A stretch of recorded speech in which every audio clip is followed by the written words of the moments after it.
One thing I do want to know is why we can't get right. Why we can't get right. As much money as it is to obtain, and the the access is easy today. Access to money, the way we had to struggle to be a rapper, an entertainer, or whatever you wanted to be back in the day, an entrepreneur, it was harder to obtain. Today it's easier. We just got to get our mind out the gutter, man. Even though we street niggas don't mean we got to die street niggas. We can get up out the streets, bro. It always take one person to set example. So if you the step in your hood, you the hustler in your hood, you the nigga that make things happen, the shaker and mover, man. Be the example in your neighborhood, man. Turn yourself into influence your hood to do something good, man. Simple as that. Let's get to it. It's time for that. Coach for the street.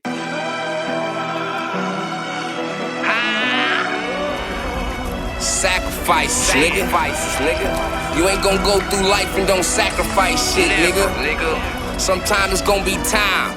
Sometimes it's gonna be money. Sometimes it's gonna be life, nigga. Sacrifices, nigga. Shit. I say my name be in these niggas' mouth. I guess that mean I'm on my shit. These niggas rather see me dead than to be a father to my kid. My brother in the Fed pen, he knocking out that hard time. This shit I live be so real. Why you think I spit these hard rhymes? First hand I been broke. Why you think I know about hard times? I done watch the wop, smoke the dope, and snort the lines. The life of a dope boy. I don't move without that ratchet on me. Used to have that doggy barking in my yard until they snatched my homies. Now it's back to weighing up this hard. I'm really serving junkies, trying to chop it with a boy wop. That Coach for the Streets, hosted by Mafia and Paint. Let's get into it. Let's get into it. Why do older rappers, when I say older rappers, I mean people that's been in the game 10, 15, 20 plus years and still have careers, still go on tours, still generating streams, still got monetary gain coming in from the career they started decades ago. That's what I mean by old rapper.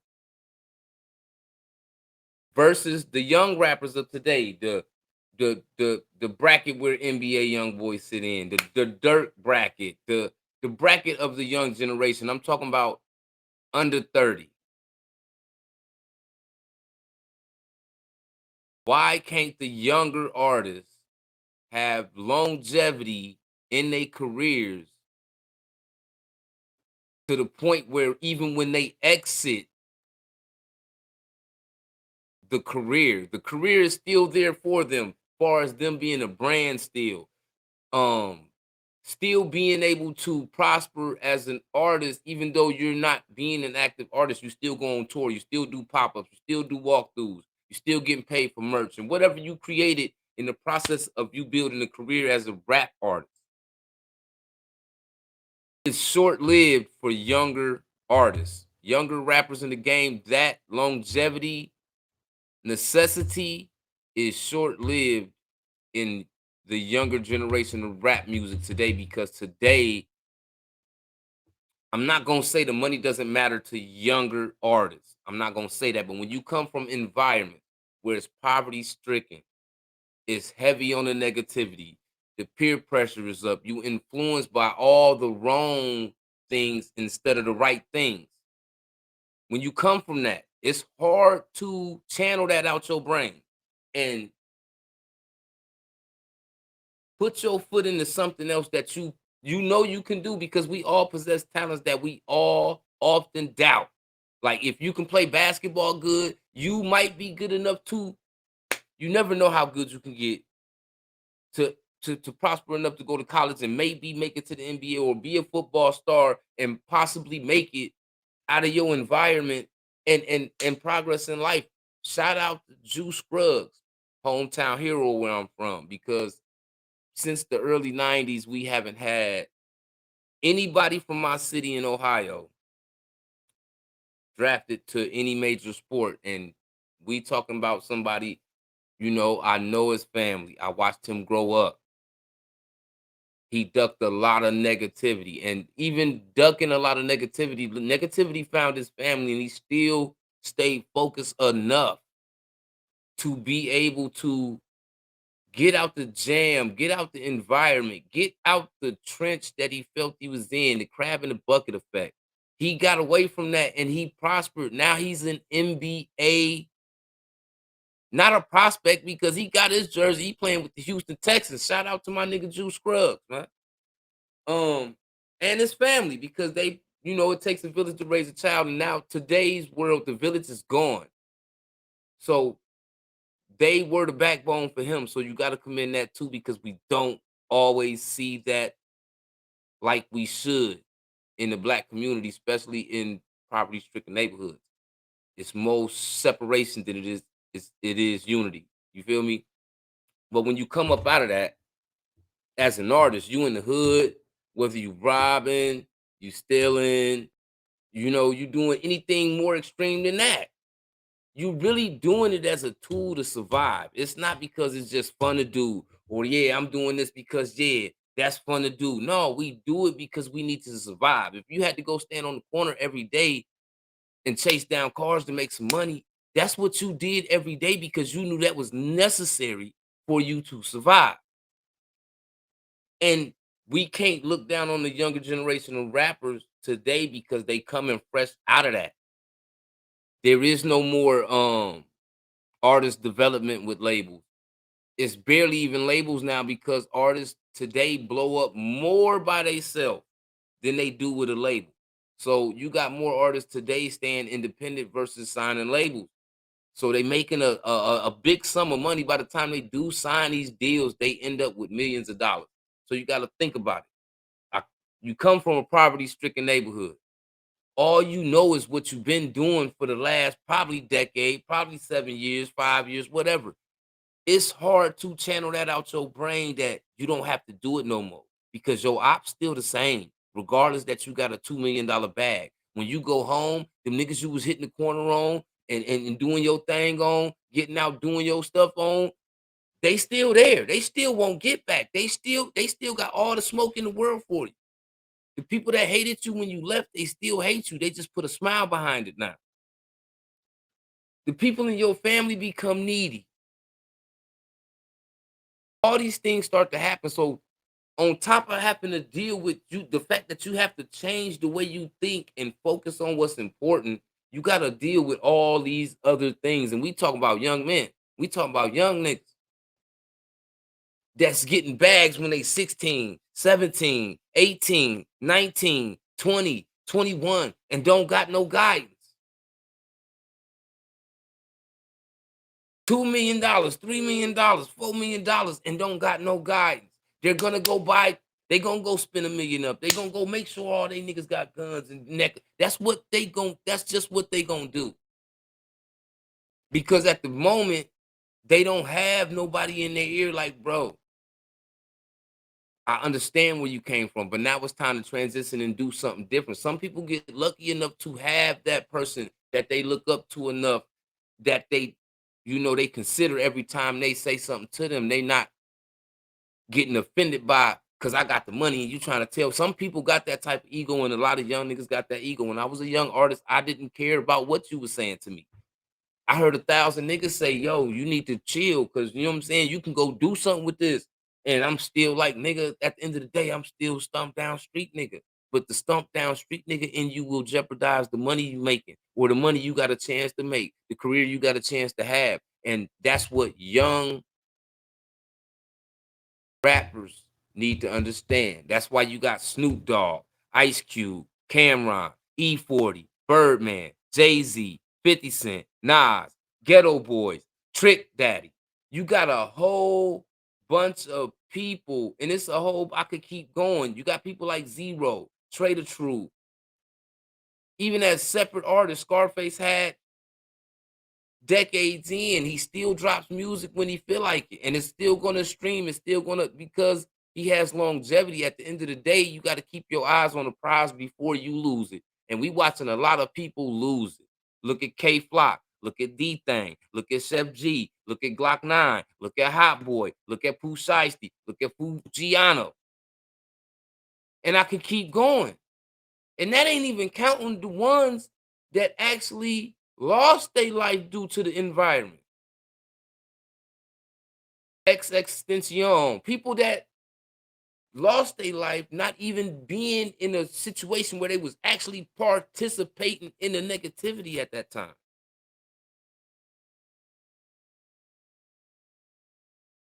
But today we still watch. Shaq is raps. Snoop Dogg is raps Shaquille O'Neal. And the reason I say that is because Snoop Dogg came out 92, 93. 92, 93, 2003, 10 years, 2013, 20 years, 2023, 30 years. And he still sell out shows when he have them. He doing DJing overseas for EDM.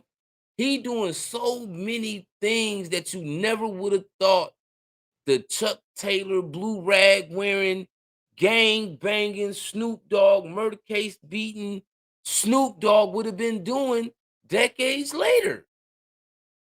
Because after he went through his inconveniences and got up out of them, he kept his eyes on the prize and turned himself into a real brand. He went from street nigga slash rapper to brand. Snoop Dogg is bigger of a brand than he ever was a rapper. Longevity. Ice Cube, longevity. Went from one of the best West Coast rappers in the early 80s and 90s to being one of the best black film producers, movie makers. He has legendary movies, the Friday series. Are You There Yet? All About the Benjamins. Like, he got a lot of movies that you gotta salute him for. But when Ice Cube was doing his lynch mob thing, getting into it with NWA, walking around all black on, doing the, you see what I'm saying? West Side Connection thing, you never was looking at Ice Cube like he would be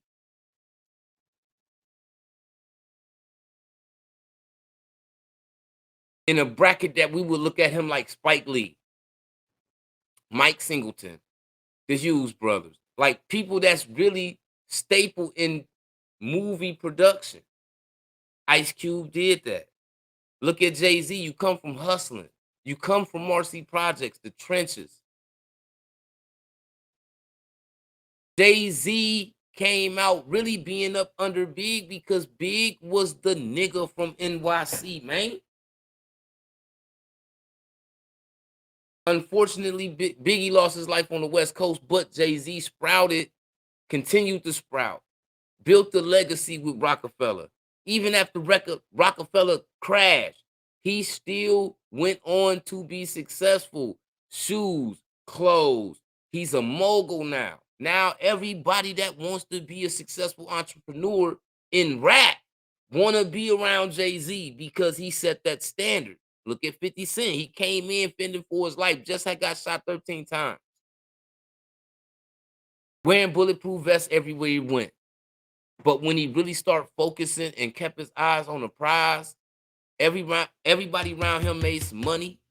He never went backwards. And now to this day, we looking at him run TV, from movies to TV shows. 50 running TV when he was running rap. So outside of rap, you got so much. He got liquors, champagnes. This is what I'm saying. Like, in every young generation rapper right now, all young rappers under 30 right now possess the ability to be able to do all of the same things, but you give that up when you decide to go out there and crash out. Because at the end of the day, young rappers trade in the riches for the street fame. And street fame, not even, it's worth something to people in the streets, but literally, physically, it's worth nothing. You know how many real niggas I know right now in jail doing life, never coming home? 97% of the people they had in their life that they thought was gonna be there forever gone. Ain't no reward in being a real nigga, man. But it's a must we be real when we in them streets.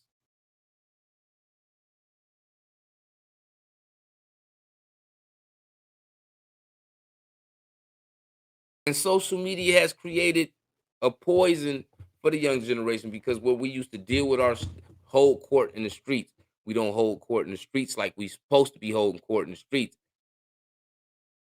It then went to social media, and social media is like the most toxic thing to a negative situation because it blows it out of proportion.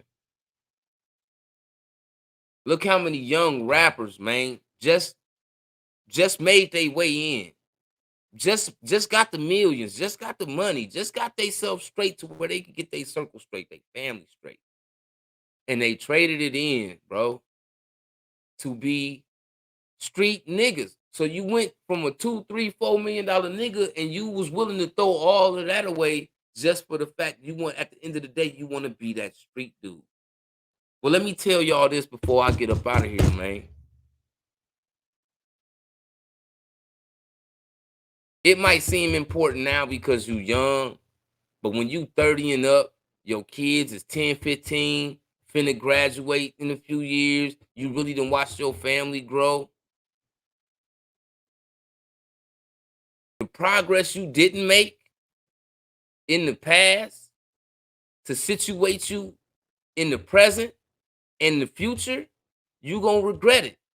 And you gonna wish you did things different. So as a young nigga, man, if you got anybody around you that you respect enough and respect what they say to you enough, especially if you know they telling you right, man, take that advice because y'all are the future.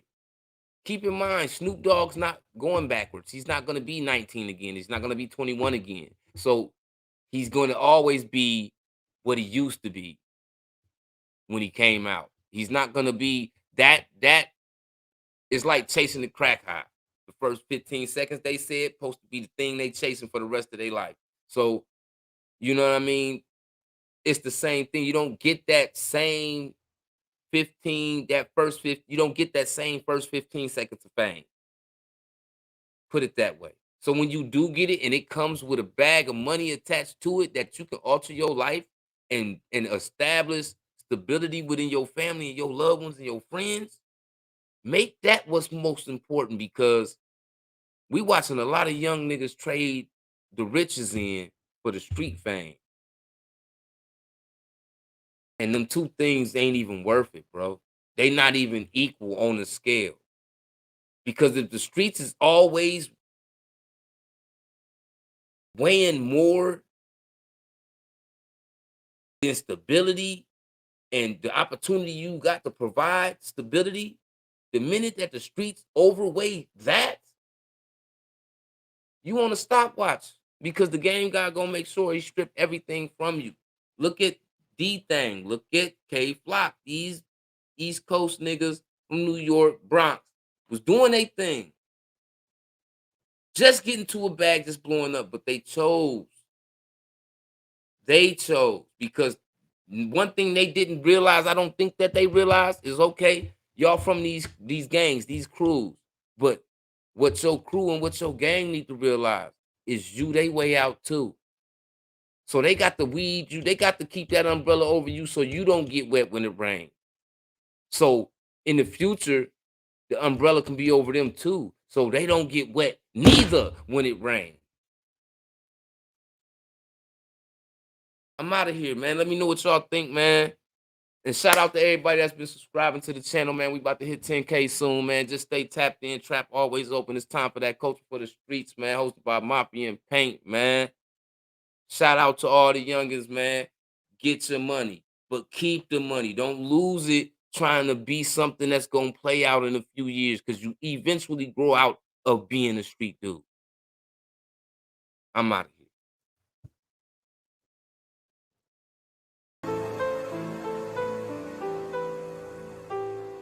Somebody like me.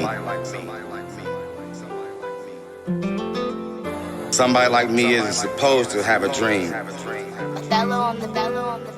Since 14 years old, I've been corrupted by these streets. 7 kids, they all gotta eat though, right? I swear I've seen so much pain it's hard to even sleep at night. This lifestyle just ain't right. I mean, can you blame me? Because at the time I didn't know, right? But now with the knowledge, it's my fault if I don't grow. So I choose to grow. I choose to let my community and my people know that every day you choose not to live, you die slow. I'll be that road.